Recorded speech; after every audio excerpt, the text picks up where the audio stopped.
देवता के बारे में आप सुने हैं, देवराज इंद्र हैं। तुलसीदास के रामायण में लिखा है, ऊंच निवास नीच करतूती, देख न सकहीं पराय विभूति। जब यहाँ पर कोई तपस्या करने लगता है तो उसका इंद्रासन हिलने लगता है। Is it correct? तब यहाँ पर देखिए, देवता लोग जो है ब्रह्म विद्या के ज्ञान नहीं ग्रहण करते हैं। ब्रह्म विद्या का ज्ञान केवल यहाँ मनुष्य ग्रहण करता है। ईशावास्य उपनिषद गीता प्रेस का मिलेगा, आप लोग जाकर के पढ़ो। ईशावास्य उपनिषद में शंकराचार्य ने उसका भाष्य किया है। उसमें लिखा है कि यहाँ पर जो है क्या नाम है, बुरा मत मानना, नम्रता से कह रहा हूँ, इसीलिए मैं कह रहा हूँ कि वह शंकराचार्य का भाष्य पढ़ लेना। उसमें लिखा है, शंकराचार्य ने भाष्य किया है कि यह विद्या केवल पहले भारत में क्षत्रिय लोगों के, राजाओं के पास था। इसका इशारा भगवान कृष्ण भी चौथा अध्याय में करते हैं कि सबसे विद्या यह पहले मैं सूर्य को दिया, सूर्य ने अपने पुत्र इक्ष्वाकु मनु को दिया, मनु ने इक्ष्वाकु को दिया, जो राम राज परंपरा में आई। उसमें जो आया है, लिखा है कि यह विद्या राजा अश्वल के पास था, केकई के पास था और जनक के पास था।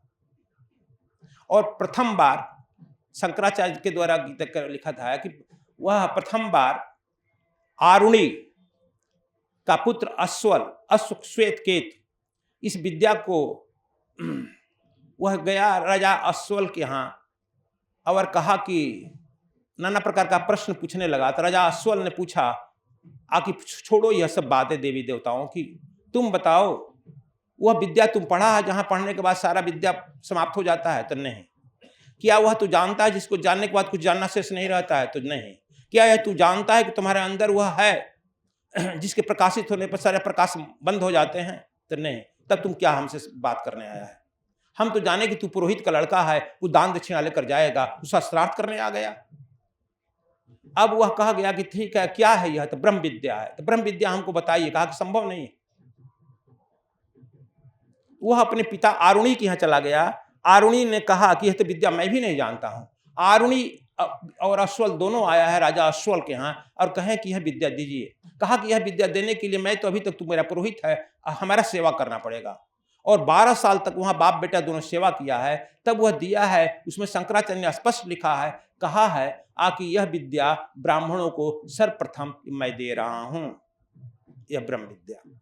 तो यह विद्या आया है। चलो तुम लोग सोचे गुरु जी कह रहे हैं, लेकिन इसलिए मैं बताया गीता प्रेस से किताब जाकर पढ़ो।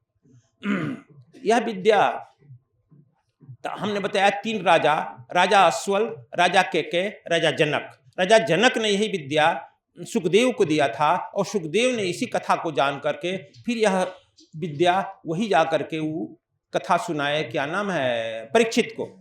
इसीलिए सारे सप्तऋषि हार गए, नहीं दिया गया। अब चलो इसके बाद की बात। चलो, एक राजा दधज्ञ थे, वो भी क्षत्रिय थे। तो लोग अदरवाइज सोच लेगा, चूंकि हम कहने वाले मंच पर कुछ और है।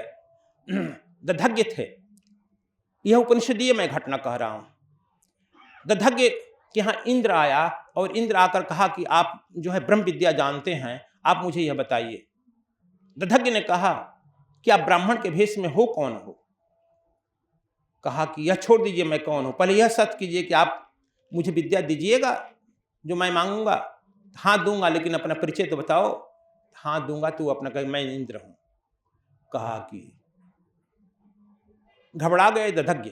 दधज्ञ कहे तुम इंद्र हो, इंद्र देवताओं का चाल चरित्र चिंतन श्रेष्ठ नहीं होता है, इसलिए उस विद्या को पाने के पहले चाल चित्र चिंतन को श्रेष्ठ करना पड़ेगा और पात्रता ग्रहण करनी पड़ेगी। जब पात्रता आ जाएगी तब ब्रह्म विद्या दिया जा सकता है। इंद्र को, इंद्र ने कहा कि मैं समझ गया तू मुझे यह विद्या नहीं देना चाहता है, लेकिन किसी को यदि विद्या दिया तुम्हारा सर धड़ काट देंगे। धमकी देकर इंद्र चले गए। अब बताओ, इंद्र से श्रेष्ठ यहाँ के साधु महात्मा ऋषि हैं कि नहीं है?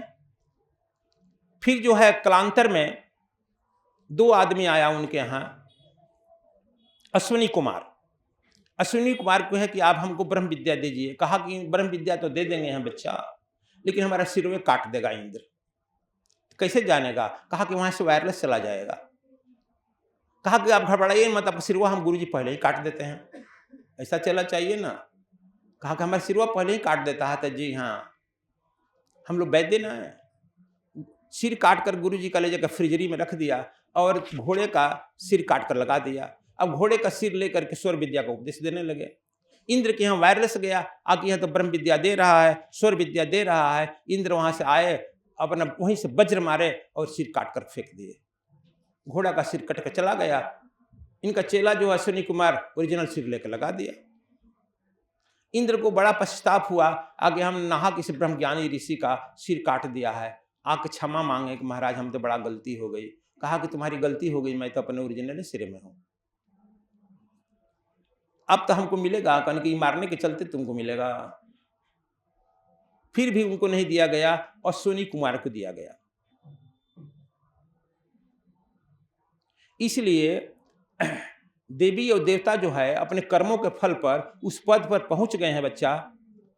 और आदमी जो है ऋषि बन सकता है, मुनीष बन सकता है, महात्मा बन सकता है, और इस साथ ही साथ यह परमात्मा बन सकता है।